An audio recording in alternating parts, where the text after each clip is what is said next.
여러분 안녕하십니까? 광주 MBC 뉴스투데이 시작합니다. 먼저 오늘의 주요 뉴스입니다.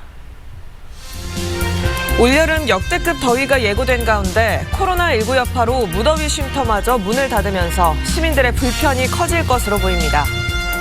백운고가 철거 공사가 오늘부터 본격화합니다. 차량 통제가 시작된 첫날인 어제는 백운광장 일대 교통 흐름은 비교적 원활했지만 우회도로가 막혔습니다. 해상 케이블카가 5년 안에 지금보다 3배 늘어날 것으로 예상되면서 생존 경쟁이 치열해질 것으로 보입니다. 운영 보조금과 인건비를 부당하게 수령한 사립 유치원들을 징계한 건 정당하다는 법원 판결이 나왔습니다. 광주의 관문 역할을 했던 백운고가가 오늘부터 본격적으로 철거됩니다. 철거를 앞두고 어제부터 고가차도의 차량 통행이 통제되면서 교통 정체가 가장 큰 걱정이었는데요. 예상과 달리 첫날에는 큰 혼잡은 없었습니다. 우종훈 기자가 취재했습니다. 백운고가차도의 출입이 통제된 첫날 출근길. 오전 8시인데도 차량들이 신호 한 번에 사거리를 통과하고 있습니다. 극심한 교통 정체가 예상돼 긴장 속에 맞은 아침이었지만 다행히 큰 혼잡은 없었습니다. 부담되긴 했는데 이제 우회도로로 지금 생각은 하고 왔는데 오늘은 첫날이라 이쪽으로 오긴 했거든요. 빨리 나오긴 했는데 오늘은 괜찮은 것 같아요. 다만 백운광장을 우회하는 주변 도로가 막히는 현상이 나타났습니다. 막힐 것을 예상한 시민들이 너도 나도 우회로를 찾아 몰리면서 정작 백운광장은 비교적 원활하고 주변이 막힌 겁니다. 말할 수 없이 너무 불편하죠. 한 40분 걸린 것 같아요. 봉성역까지 온 데가. 원래 백운고가 가면 편리하게 갈 수 있나요? 한 5분에 10분? 백운고가는 세워진 지 31년 만에 역사 속으로 사라지게 됐습니다. 평소 차량만 다녔던 이곳 백운고가 차도지만 현재는 보시는 것처럼 모든 차량의 통행이 통제된 상태입니다. 철거 공사를 앞두고 열린 기념식에서는 시민들이 마지막으로 백운고가를 걸어보는 시간을 가졌습니다. 주민들은 상당 기간 불편함에도 불구하고 백운고가 철거가 지역 상권 활성화로 이어지기를 바랐습니다. 상권이 많이 죽어버리잖아요. 그래서 이제 백운고가 철거하면 아무래도 이 노탈이 있는 쪽에 그 상권도 살아나고. 백운고가가 완전히 철거되는 시점은 올해 11월입니다. 하지만 도시철도 2호선 공사가 동시에 진행되기 때문에 백운광장을 오갈 때 불편함은 오는 2023년까지 감소할 수밖에 없습니다. 첫날은 비교적 큰 혼란이 없었다지만 앞으로도 교통 흐름이 괜찮을지는 조금 더 지켜봐야 될 걸로 보입니다. MBC 뉴스 우종훈입니다. 강력한 무더위가 예고된 올 여름이지만 코로나19 탓에 더위를 피할 곳은 오히려 더 줄었습니다.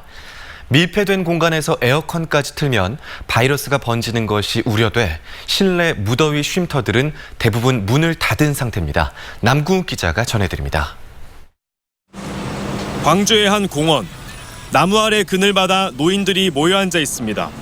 부채를 연신 붙여보지만 더위는 쉽게 가시지 않습니다. 밭에 가서 일 좀 하다 와봤는데 확실히 틀려 다리. 아직 6월 초순인데 벌써 이 모인데. 예년 같으면 시원한 에어컨 바람이 나오는 경로당 같은 무더위 쉼터에서 더위를 피했겠지만 올해 여름은 그럴 수 없습니다. 코로나 감염 우려로 광주의 모든 실내 무더위 쉼터가 운영을 안 하고 있기 때문입니다. 특히 폭염에 취약한 노인들이 걱정입니다. 광주에 있는 무더위 쉼터는 1,400여 곳인데요. 이 가운데 80%가 넘는 곳이 경로당 같은 노인 시설입니다. 늘 쓰고 있어야 하는 마스크도 더위를 더합니다. 놀래가지고 겁을 먹고 말이야. 조심해서 걷다. 이건 걸리면은 약도 없다. 죽는다. 이런 생각을 갖기 때문에 각자가 다. 자치단체는 이러지도 저러지도 못하고 있습니다. 무더위 쉼터를 열자니 코로나 감염이 걱정되고 그렇다고 안 열 수도 없는 상황. 우선 다음 주 행정안전부가 발표할 무더위 쉼터 방역 지침에 따라 운영 방침을 결정할 계획입니다. 보건복지부에서는 이제 그 노인 예가시설 그 운영 지침에 따라서 그 경로당을 아마 다음 주에 운영 지침을 내려줄 것 같습니다. 코로나와 무더위에 모두 취약한 노인들. 올 여름을 이겨내기 위한 방역 당국의 묘안이 필요한 때입니다. MBC 뉴스 남궁욱입니다. 계절의 시계가 갑자기 여름으로 기운 느낌이죠. 어제에 이어 오늘도 최고 기온을 기록할 전망입니다. 아침 기온 이미 20도를 넘어서서 출발했고요. 한낮 기온은 32도로 어제보다도 살짝 더 높은 기온 보이겠습니다. 곡성과 구리, 순천과 광양에서는 폭염 수준의 더위가 예상되면서 어제 폭염특보도 발령됐는데요. 특보가 아직까지 이어지고 있는 상태입니다. 이들 지역의 더위는 내일 낮 동안 동부 지역을 중심으로 소나기가 지나면서 한풀 꺾일 전망입니다. 오늘도 오전 중에는 안개가 짙습니다. 특히 바다 안개가 유입된 해안 지역을 중심으로 안개가 자욱한데요. 오늘 낮 12시 무렵까지 안개로 인해 가시거리가 200m 안팎에 머물겠습니다. 교통안전에 주의하셔야겠습니다. 날씨 정보였습니다. 파쇄기에 끼어 숨진 고 김재순 씨의 사망 원인을 조사해온 노동시민대책위원회가 김 씨의 죽음은 사회적 타살이라고 결론 내렸습니다. 태안화력발전소에서 숨진 고 김용균 씨의 어머니는 청년 노동자들의 죽음을 멈추라고 요구했습니다. 이다현 기자입니다. 지켜지지 않은 2인 1조 작업 원칙, 파쇄기 투입구 덮개 등 안전장치를 제대로 갖추지 않은 현장. 고 김재순 씨의 사망사고의 진상을 조사해온 노동시민대책위원회는 중간 결과 발표를 통해 명백한 사회적 타살이라고 결론 내렸습니다. 사업주가 노동자 죽음에 대해서 산업 안전에 대해서 한 번이라도 생각을 했더라면 진상조사단은 사업주가 협조해주지 않으면 다각적인 진상조사가 어렵기 때문에 노동청이 진행하고 있는 조사에 대책위도 포함돼야 한다고 요구했습니다. 김재순 씨 유가족은 중대재해를 낸 사업주의 처벌을 강화하는 법안을 하루빨리 제정해 청년들의 죽음을 멈추라고 호소했습니다. 도대체 앞으로 더 얼마나 많은 젊은이들이 죽어가야만이 산재 사고가 멈출까요? 중간조사 발표에서는 2년 전 충남 태안 화력발전소에서 홀로 일하다 숨진 고 김용균 씨의 어머니도 참석했습니다. 참혹하게 숨진 아들을 지켜본 유가족을 위로하고 여전히 개선되지 않고 있는 노동 현실에 안타까워했습니다. 얼마나 힘들까, 앞으로 어떻게 견뎌낼까, 이런, 저도 지금 1년 반이 지났지만 지금도 너무 힘들거든요. 다치지 않고 그냥 노동을 하면 먹고 살기 위해서 하는 거잖아요. 올해 1월부터 산재 사고를 막자는 취지의 이른바 김용균법이 시행됐지만 제2, 제3의 김용균은 여전히 노동 현장에서 나오고 있습니다. MBC 뉴스 이다현입니다. 학교 운영 보조금과 인건비를 부당하게 수령하고 지급한 사립 유치원들에 대한 징계는 정당하다는 법원의 판결이 나왔습니다. 광주지법 행정 1부는 사립 유치원 12곳이 광주시 교육감을 상대로 제기한 감사 결과 지적사항 처분 취소 소송에서 원고 패소 판결했습니다. 이들 사립 유치원들은 우유비와 현장학습비 등을 현금이나 업체 계좌로 이체받는 방식으로 6억 9천여만 원을 부당 수령하고 인건비도 허위로 지급해오다 지난 2018년 10월 적발돼 교육청의 징계를 받았습니다.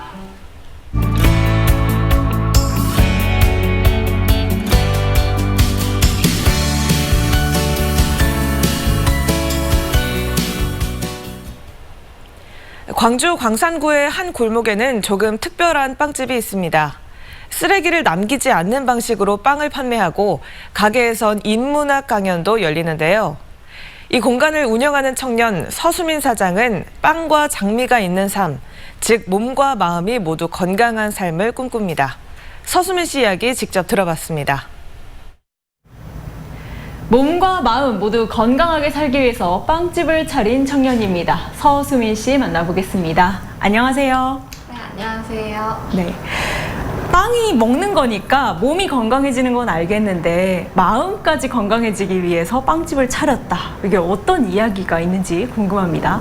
먼저 저희 빵집 이름의 배경에 대해서 설명을 해드리고 싶은데요. 그 켄로치 빵과 장미라는 영화에서 따온 이름이에요. 그 영화를 보시면 아시겠지만 빵은 생존을 의미한다면 장미는 아름다운 삶을 의미해요. 그래서 저희 빵집은 먹는 것, 생존뿐만이 아니라 아름다운 삶을 함께 살고 같이 공유하기 위해서 만들었습니다. 제빵을 전공하신 건 아닌 걸로 알고 있는데 어떻게 빵을 만들게 되셨어요? 제가 철학 공부를 조금 했었는데 철학 공부를 하려고 독일에 유학을 잠깐 갔다가 독일에서 철학 공부는 안 하고 맛있는 빵에 홀려가지고 한국에 돌아와서 독일 빵처럼 되게 건강하고 든든하게 먹을 수 있는 빵을 구워보고 싶다는 생각이 들었어요. 그 뒤로 이제 우리밀로 어떻게 하면 이렇게 건강한 빵을 만들 수 있을지 배우고 고민하면서 빵을 만들게 됐습니다. 빵을 만들 때 그럼 구체적으로 어떤 점에 신경을 쓰셨나요?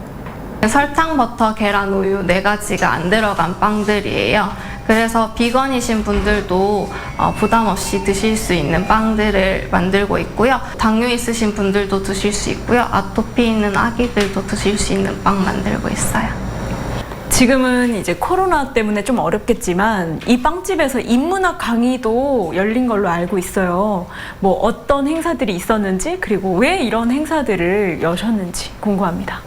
배움에 대한 갈망은 늘 있어서 세상을 살아가면서 필요한 지식이나 지혜를 배우고 싶은 마음이 커요. 그래서 이미 그런 지혜를 가지고 있는 분들을 모셔서 이야기 듣는 시간을 마련하고 있고요.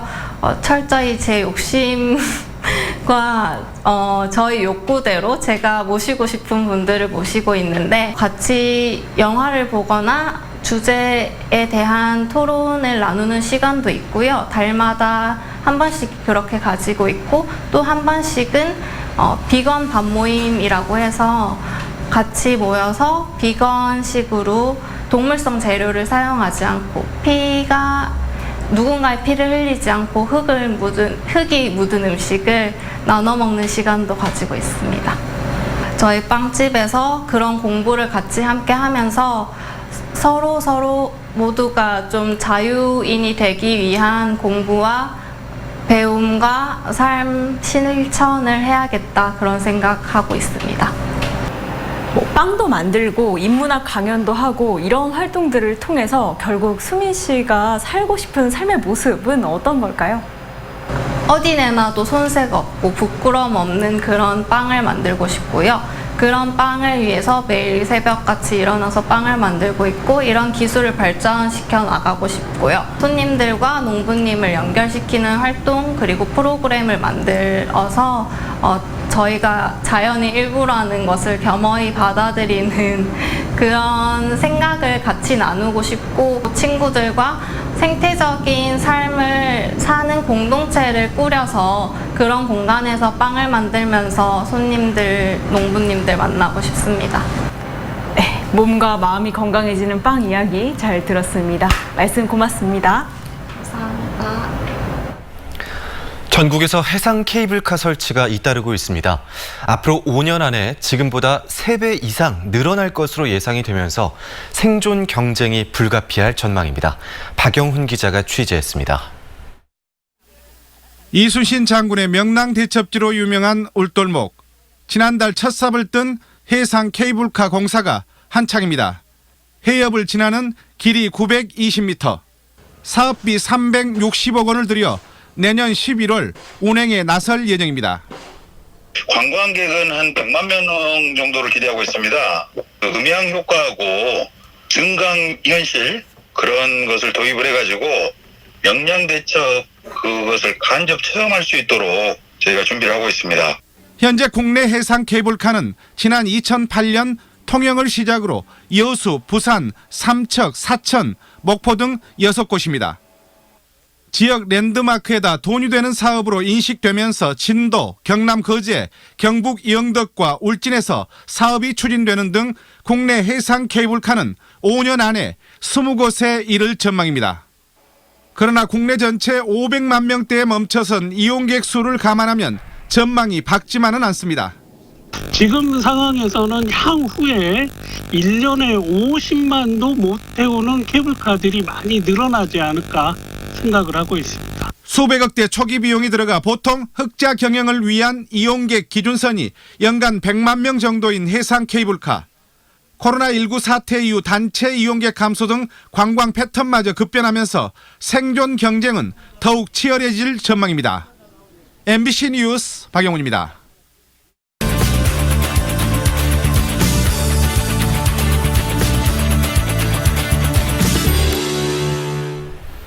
여수와 고흥 사이의 섬들을 다리로 잇는 백리 섬섬길이 지어지고 있습니다.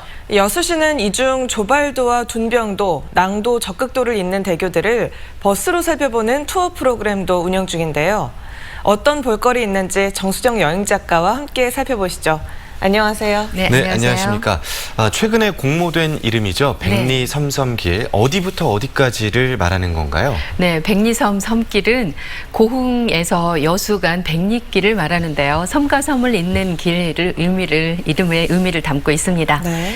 여수, 고흥, 영남 간 10개의 섬으로 여수와 돌산, 또 화태, 백야, 화양, 적금, 고흥을 잇는 11개의 해상 교량을 연결한 39.1km를 말합니다.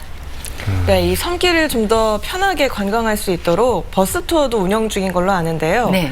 어떻게 운영되는 건지 소개해 주시죠. 네, 브릿지 시티 투어인데요. 이 브릿지 시티 투어는 엑스포역을 출발해 돌산대교, 소호동 다리, 그리고 화양면, 조발도 전망공원, 팔령대교를 거쳐 가사리 생태공원에서 엑스포공원으로 다시 돌아오는 코스, 이렇게 왕복 7시간 코스입니다. 네. 지난 4월에 시작을 해서 12월 말까지 운영이 되고요. 하루 1회 출발을 합니다. 매달 넷째 주 월요일은 휴무니까요. 일정에 참고하시기 바랍니다. 네, 낭도가 있잖아요. 네. 낭도에는 어떤 볼거리나 즐길거리가 있나요? 네, 낭도는 섬의 형상이 여우를 닮았기 때문에 이리도, 또 이리 낭자를 써서 낭도라 부르는데요. 해안선 19.5km로 섬의 아름다운 전경을 볼 수 있어 전남에 가고 싶은 섬으로 선정이 됐죠. 낭도에서 가장 볼거리가 많다고 하는 둘레길 코스인데요. 이 둘레길 코스는 낭만적인 섬으로 낭도란 애칭이 그래서 생겼구나 할 정도로 곳곳에 멋진 풍광에 젖어 오실 수 있습니다. 신선대 주위에는 또 주상 전리를 함께 감상할 수가 있고요. 낭도하면 천연기념물로 지정된 공룡 화석지가 아주 유명한데요. 이곳에선 3,500여 점의 공룡 발자국을 또 볼 수 있습니다. 또 백년도가로 알려진 막걸리 조조장도 있으니까요. 또 이곳도 함께 다녀보면 좋을 것 같죠? 네, 지금 또 코로나19 상황이 계속 진행 중이기도 해서요. 네. 이 브릿지 시티 투어 이용하신다면 예약을 미리 해야 된다든지 이렇게 미리 확인되어야 될 사항들이 있을 것 같은데요. 네, 맞습니다. 이 관련된 정보들 어디서 확인할 수 있을까요? 네, 브릿지 시티 투어를 이용하려면 먼저 OK 통합 예약 시스템으로 온라인에서 사전 예약할 수 있습니다. 또 동서관광 061-692-0900으로 문의하시면 더 자세히 안내를 받을 수 있습니다. 백리섬 섬길 다리길에 또 야간 전경도 굉장히 아름다우니까요. 이것도 함께 다녀보면 좋을 것 같고요. 그리고 또 매주 금, 토, 일 여수에서 2층 버스를 타고 야간 테마로 진행하는 야간 버스 투어인데요. 이곳에서 또 뮤지컬도 함께 진행이 됩니다. 또 낭만 버스킹도 함께 하니까요. 함께 다녀보면 좋을 것 같고요. 또 이번 주 낮 기온이 30도를 넘어가고 있습니다. 이럴 때 시원한 드라이브를 즐기는 것도 참 좋겠죠? 네, 오늘 정수정 여행작가였습니다. 고맙습니다. 네, 고맙습니다.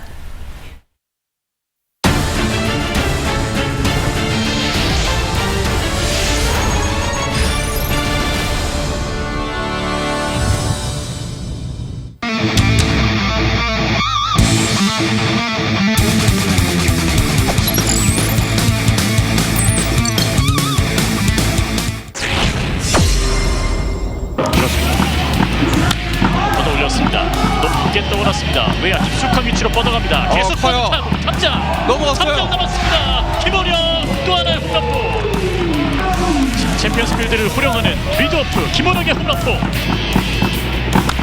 높은 볼을 때렸습니다. 외야 깊숙이 날아갑니다. 웨익스 뒤로 탑장 또 한 번 넘어갑니다. 프레스턴 턴커.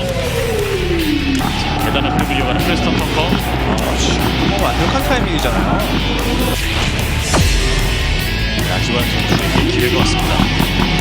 최고 타격합니다. 왼쪽에 좌익수 앞에 안타입니다. 3루를 돌았고 프레스턴 터커가 홈으로 홈까지 들어옵니다. 나주원의 적시타 한 점 더 벌어지는 기아 타이거스입니다. 맨 끝에 걸렸습니다. 밀어낸 타구 우중간에 떨어지는 적시타가 됐습니다. 3루를 돌았고 최호가 홈으로 그리고 나주원 3루까지 스피드에 자부심이 있는 두 명의 주자입니다. 3구 땅볼 타고 센터 쪽 격수 마차도 건져냈습니다. 2루 한 명의 주자를 처리해내고 있습니다. 나주원은 득점.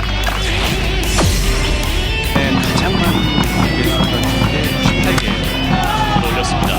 높게 떠오릅니다. 우익수 뒤로 우익수 뒤로 담장 그대로 넘었습니다. 우측 담장을 허물어냅니다. 최형욱 최우 선수가 공을 만들어내네요. 초구를 타격합니다. 센터 쪽을 뚫어냅니다. 중견수 오른쪽에 안타. 3루를 돌았습니다. 홈으로 파고든 한승태 공도 홈으로 홈에서 홈 들어왔습니다. 타자자 2루까지 다시 한 점 벌어집니다. 김규성의 적시타. 또 늘어날 수 있는 기회와 위기입니다. 자, 안치홍 타운이 높게 떠올랐습니다. 공격 뒤쪽으로 천천히 물러섭니다. 마지막 아웃 카운트 정리를 해냈습니다. 올 시즌 롯데 상대 전 선승 작년부터 9연승을 거두고 있는 기아 타이거스 상승세 이어갑니다. 광주시가 코로나19로 어려움을 겪는 택시 운전자들에게 50만 원씩을 지급합니다. 지원 대상은 지난 2월부터 5월 사이에 30일 이상 근무한 운전자로 오는 15일부터 개인 또는 법인 택시조합에 신청하면 됩니다. 광주시는 택시 운전자의 매출이 최대 40% 줄었지만 정부 지원 대상에서 배제돼 있어 생계자금을 지원하기로 했다고 밝혔습니다.